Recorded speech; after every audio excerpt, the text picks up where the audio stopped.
이 시간 하나님의 은혜 누린 여러분 되시기를 간절히 소망합니다. 오늘 우리가 함께 본 이 본문은 증거궤와 언약궤와 속죄소에 관한 내용입니다. 증거궤는 무엇을 의미하는가? 부살렐이 만든 이 궤는 언약궤라고도 불렸습니다. 왜냐하면 그 속에 담긴 두 돌판, 즉 십계명으로 인함입니다. 하나님께서 시내산에서 모세와 언약하시며 주신 십계명을 그 속에 담았기 때문에 그 궤를 언약궤라고 불렀습니다. 그런데 하나님께서는 그 언약궤를 지성소에 두라고 말씀하십니다. 지성소에 언약궤를 두라고 하신 이유는 무엇일까요? 또 그 의미는 어떤 것일까요? 지성소는 하나님께서 만나주시는 장소라고 할 수 있습니다. 그런데 그 만남의 장소라고 할 수 있는 지성소에 언약궤를 두시면서 하나님의 만나주심이 그 영원한 언약 속에서 만나주시는 것이 되게 됩니다. 즉 이스라엘 향한 하나님의 만나주심은 그 언약에 근거한 만남이 되는 것이죠. 하나님께서 이스라엘을 그 언약에 근거하여 영원히 만나주시겠다라고 하는 뜻이 지성소에 언약궤를 두심으로 인해서 이스라엘 백성들에게 드러나고 있다는 것입니다. 하나님께서는 이스라엘 백성들을 결코 버리지 않으시겠다라는 그 뜻이 언약궤를 지성소에 둠으로써 드러나게 되는 것이죠. 그럼 속죄소는 무엇을 의미할까요? 속죄소는 백성의 죄가 용서받는 자리로서 시은좌라고도 불립니다. 그렇다면 이 지성소에 또한 속죄소를 두신 이유는 무엇일까요? 하나님과 이스라엘이 만날 수 있는 것은 하나님께서 용서하시는 그 사랑으로 인함이다 라는 것을 이 속죄소를 지성소에 둠으로써 밝히고 계시는 것입니다. 즉 이스라엘 백성들이 어떠한 죄를 지어도 하나님께서는 용서해 주실 것이고 이스라엘 백성들을 만나 주실 것이다. 이것 또한 이스라엘 백성들을 결코 버리지 않으시려는 하나님의 마음이 드러나고 있다라는 것을 우리가 발견할 수 있는 것이죠. 그러므로 이 언약궤와 속죄소는 동일한 지향점을 가지고 있다고 할 수 있습니다. 즉 언약궤와 속죄소가 동일한 목적의 내용을 품고 있다는 것을 확인할 수 있다는 것입니다.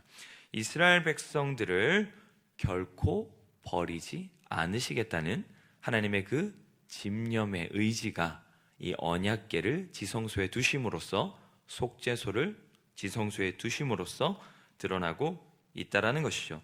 이스라엘 백성들과 영원한 언약을 맺으시고 그 언약 관계에 근거하여 이스라엘 백성들이 어떠한 죄를 짓더라도 다 용서하시며 끝까지 그들을 포기하지 않으시고 사랑하시겠다는 하나님의 마음이 이 지성소에 언약궤와 속죄소를 둔 것을 통해 드러나고 있다는 것입니다.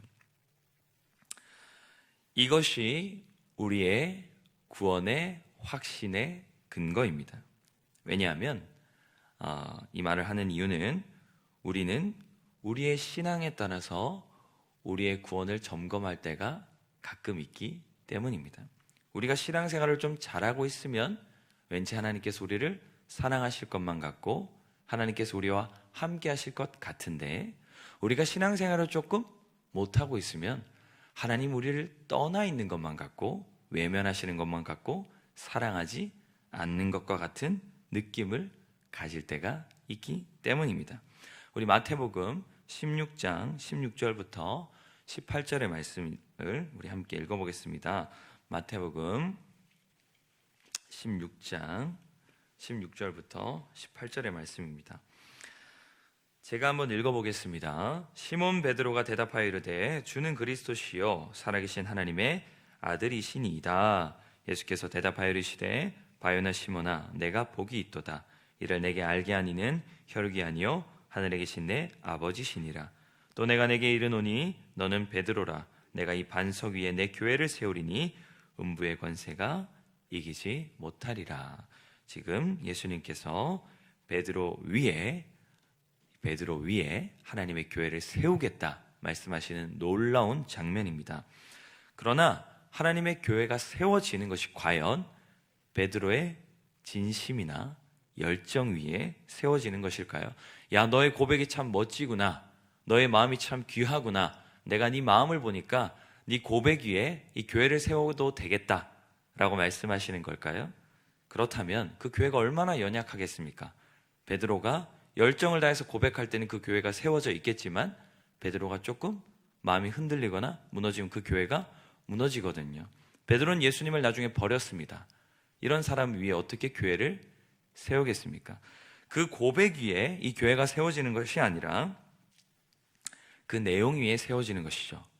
주는 그리스도시요 살아계신 하나님의 아들이시다 라는 그 내용 위에 그 교회가 세워지는 것입니다. 그러므로 이 교회는 결코 흔들리거나 무너지지 않습니다. 왜냐하면 주님의 살아계심과 하나님의 아들 되심은 절대 변하지 않는 진리이기 때문입니다.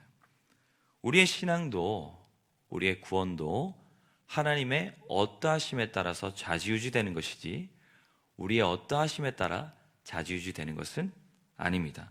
우리가 얼마나 열심히 하느냐, 얼마나 사랑하고 있느냐에 따라서 우리의 구원이 더 튼튼해진다거나 혹은 우리가 하나님을 조금 외면하고 떠났다고 해서 우리의 구원이 사라지거나 흔들리는 것이 아닙니다.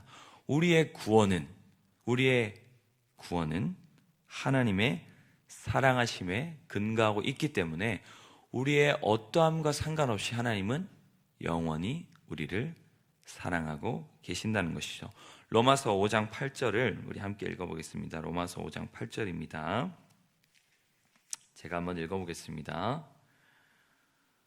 우리가 아직 죄인 되었을 때 그리스도께서 우리를 위하여 죽으심으로 하나님께서 우리에 대한 자기의 사랑을 확증하셨느니라. 아멘.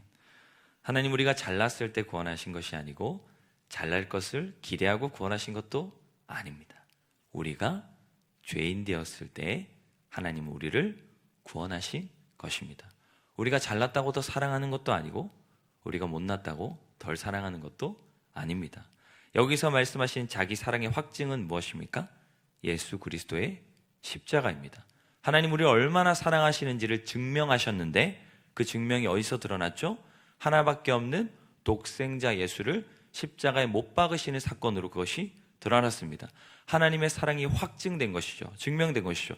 아, 하나님 우리를 이렇게나 사랑하시는구나. 근데 그 예수 그리스도를 우리에게 주는 것보다 더 큰 사랑이 하나님 안에 어디 있겠습니까? 그게 가장 큰 사랑입니다.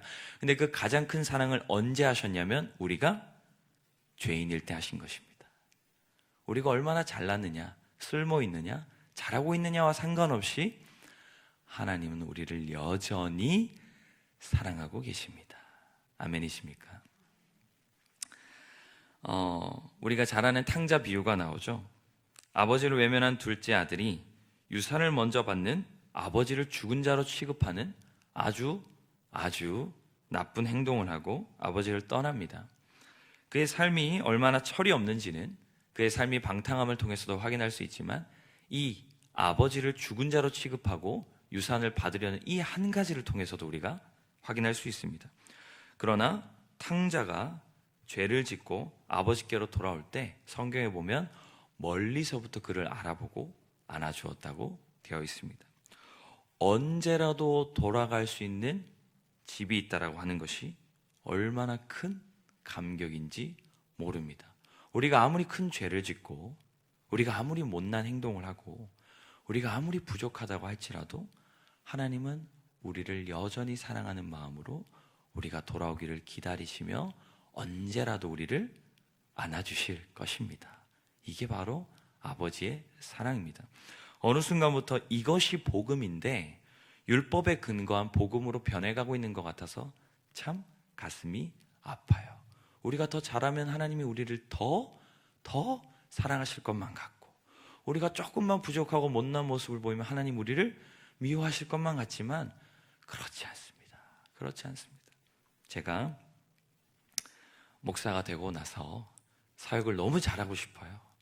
너무너무 잘하고 싶은데 여전히 못난 제 모습을 보면 성도님들 앞에도 참 부끄럽고 설교를 끝나고 난 다음에도 얼마나 제 자신이 절망스러운지 평신도 훈련을 끝나고 난 다음에도 얼마나 제 자신이 절망스러운지 부끄럽기 그지없습니다. 근데 하나님이 저한테 이 말씀을 주시더라고요. 지훈아, 그런 것과 상관없이 나는 너를 사랑한다. 사랑한다. 여러분도 이 하나님의 사랑을 마음속에 꼭 간직하셔서 어떠한 상황과 형편 속에서도 그 하나님과 영원한 사랑의 교제를 누리시기를 간절히 소망합니다. 아멘. 제가 기도하겠습니다. 하나님 감사합니다. 우리의 어떠함과 상관없이 우리를 사랑하신다라는 그 사실이 우리의 마음에 얼마나 큰 위로가 되고 힘이 되고 감격이 되는 줄 모릅니다. 우리가 잘하면 하나님이 사랑해 주실 것만 같고 우리가 부족하면 하나님 우리를 외면하시고 떠나실 것만 같은 그 죄된 마음으로 인하여 하나님의 그 사랑하심을 잘 누리고 살아가지 못하는 우리를 불쌍히 여겨주시고 언제나 어느 때나 우리가 죄인 되었을 때 예수님을 십자가에 못 박으신 그 하나님의 사랑은 변함이 없어서 우리가 부족할 때도 여전히 우리를 사랑하심을 기억하며 하나님과 영원한 사랑의 교제를 누릴 수 있는 그런 우리가 될 수 있도록 주님 도와주시옵소서. 하나님, 주님 앞에 귀한 예물 드립니다. 하나님 앞에 나와 말씀 듣게 하시고 또한 주님 기도 들어주신 하나님 감사한 마음으로 드려오니 하나님 귀하게 받아주시고 언제나 어느 때나 그곳에서 잘 적응하게 하시고 만남의 축복과 건강, 직장, 배필을 허락하실 하나님을 기대하며 주님 앞에 또한 일천번제로 드립니다. 하나님께 드리니 귀한 예물들 하나님 받아주시고 이들의 기도 제목대로 하나님 응답하여 주시고 결코 버리지 않으시는 그 하나님의 사랑으로 영원히 함께하여 주시옵소서. 우리 시간 함께 기도합니다. 하나님, 주님의 그 사랑을 기억하게 도와주시고 그 사랑을 충만히 누리며 우리의 삶 가운데 눌림이 없게 하시고 감사와 기쁨과 위로와 힘을 가지고 하루를 넉넉히 살아갈 수 있도록 도와주시옵소서. 주여 한번 부르짖고 우리 함께 기도하며 나아가겠습니다. 주여.